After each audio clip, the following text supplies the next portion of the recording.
para romo, suster, frater, bapak ibu saudara-saudari yang terkasih, selamat sore. Siap. Pertama-tama saya tanya dulu, masih kenal saya atau tidak?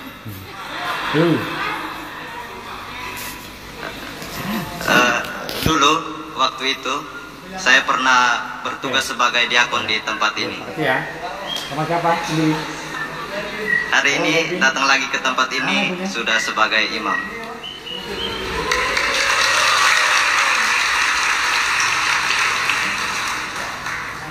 Terima luar biasa ini sangat menyentuh di hati saya. Saya teringat akan acara syukur tabisan saya sebagai diakon di Kupang waktu itu. Di waktu itu keluarga saya menyiapkan acara. Mereka membuat baliho dengan tema Yesus tersalib. Jadi ada wajah saya, terus ada foto Yesus tersalib. Lalu dalam sambutan saya katakan, kenapa memilih tema ini? Ini antara dua saja, saya yang menyalibkan Tuhan atau saya yang bersedia tersalib bersama Tuhan. Dalam perarakan di luar tadi, saya lihat ke arah baliho, memang baliho dengan tema yang seperti itu tidak ada lagi. Tidak ada foto Yesus tersalib. Namun ada dua foto penyamun baru, dua penyamun baru yang bersama-sama dengan saya di baliho itu. Romo Oswin dan Romo Firman. Penyambutan di luar tadi mengingatkan saya tentang Yesus yang dielu-elukan ketika memasuki Yerusalem, untuk kemudian mengorbankan diri untuk penebusan dosa manusia. Suasana itu membawa saya pada permenungan, apakah dalam perarakan itu saya yang akan berbalik dan kemudian menyalibkan Tuhan, atau saya yang berjalan bersama Tuhan untuk kemudian tersalib bersamanya. Saya ingat betul kata-kata di akhir prolog di luar tadi. Marilah bersama-sama kita mengantar mereka menuju altar. Kesemarakan itu tidak berhenti di luar, tetapi harus terus maju sampai ke altar pengorbanan. Hari ini kita memperingati Santa Cecilia perawan dan martir. Menjadi imam berarti harus berani menjaga kemurnian dan memiliki semangat kemartiran untuk berkorban bagi kemuliaan nama Tuhan. Dengar itu Romo Firman dan Romo Oswin.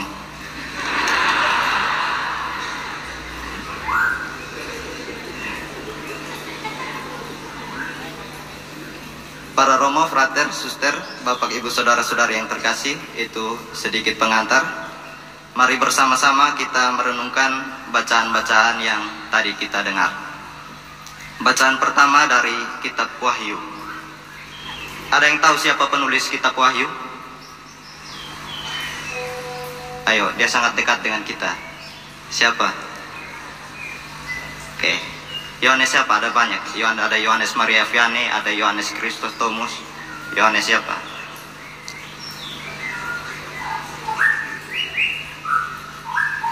Baik, gereja meyakini bahwa penulis kitab Wahyu adalah Rasul Yohanes, pelindung paroki kita. Ia menulis kitab Wahyu dalam masa pembuangannya di Pulau Patmos sekitar tahun 90 sampai 96 Masehi. Ditulis untuk menguatkan iman jemaat Kristen awal yang dikejar dan dianiaya oleh kekaisaran Romawi karena percaya dan memberitakan Injil. Dalam bacaan pertama tadi dikatakan, ambillah dan makanlah, kitab itu akan terasa pahit dalam perutmu, tetapi manis seperti madu dalam mulutmu. Kitab di sini melambangkan sabda Allah yang kita terima. Dalam konteks jemaat waktu itu, yang notabene-nya mengalami penganiayaan, sabda Allah yang diterima tentu mendatangkan pengharapan dan sukacita. Namun ketika ingin mewartakannya dan menghidupinya, itu diiringi dengan begitu banyak tantangan, penganiayaan, dan penderitaan. Maka Yohanes mengatakan, kitab itu akan terasa pahit dalam perutmu, tetapi manis seperti madu dalam mulutmu. Itu konteks jemaat waktu itu. Sekarang mari kita lihat konteks kita saat ini. Sampai saat ini kita masih menerima dan mendengarkan sabda Allah. Pertanyaan untuk kita, sabda Allah itu kebenaran atau bukan? Kebenaran? Ya, sepakat kebenaran. Pertanyaan lanjutan, kebenaran yang dari Allah itu manis atau pahit? Manis atau pahit?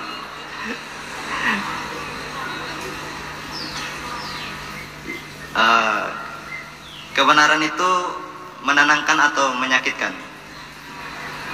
Menenangkan. Sepakat menenangkan? Oke. Kalau memang kebenaran itu menenangkan, lantas mengapa kita seringkali memilih untuk menutup mata terhadap kebenaran atau bahkan takut untuk menghadapi kebenaran? Sampai di sini sepertinya kebenaran itu menyakitkan, bukan menenangkan. Perlu kita akui bahwa seringkali kebenaran itu disambut dengan penolakan dan bahkan ketakutan. Karena apa? Karena kebenaran seringkali menuntut perubahan dalam diri kita dan dalam cara kita melihat dunia. Para romo, suster, frater, bapak ibu, saudara-saudari yang terkasih, kita hidup saat ini di era post-truth atau era pasca kebenaran. Era di mana kebohongan dapat menyamar menjadi kebenaran. Era di mana kebenaran dan kebohongan memiliki batas yang sangat tipis. Era ini ditandai dengan penyebaran informasi yang begitu cepat, namun tidak selalu berdasarkan kebenaran faktual. Dia lebih mementingkan narasi yang bertujuan untuk mempengaruhi perasaan seseorang, dan orang akan cenderung untuk mempercayai sesuatu yang sesuai dengan pandangan mereka dan yang mengena di perasaan mereka meskipun bertentangan dengan fakta. Misalnya seperti ini, ada berita dengan judul, setelah berkunjung ke Indonesia, Paus Fransiskus memutuskan untuk memindahkan pusat kepausan dari Roma ke Natal.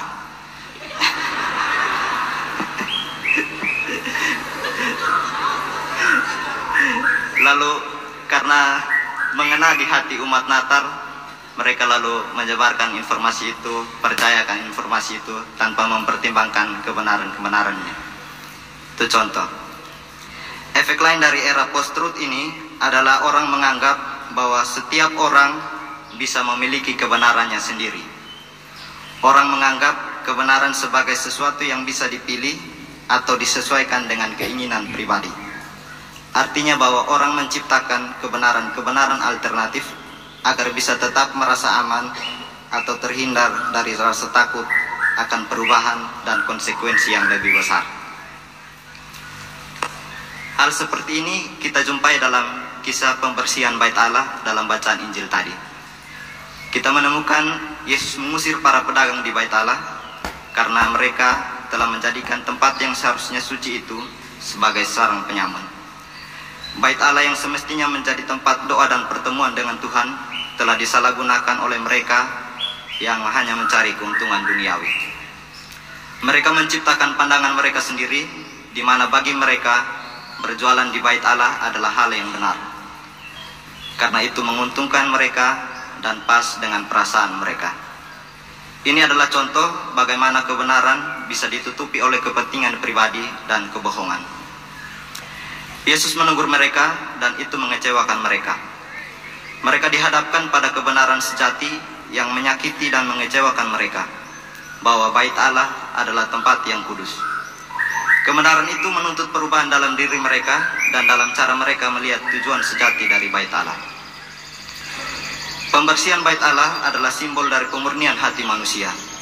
Oleh karena itu, kita dipanggil untuk membersihkan hati kita dari segala kepalsuan yang menghalangi kita untuk melihat dan menerima kebenaran dari Allah. Kebenaran bukanlah sesuatu yang bisa dipelintir untuk memenuhi kehendak manusia, melainkan sesuatu yang harus dihormati dan dipertahankan dalam bentuk sejatinya.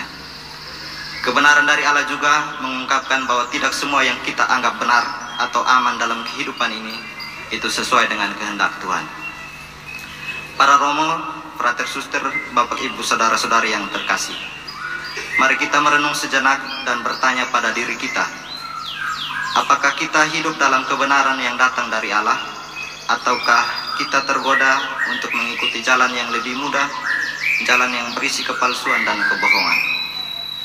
Apakah kita berani untuk menghadapi kebenaran yang kadang bisa membuat kita tidak nyaman, ataukah kita memilih untuk menutup mata terhadapnya?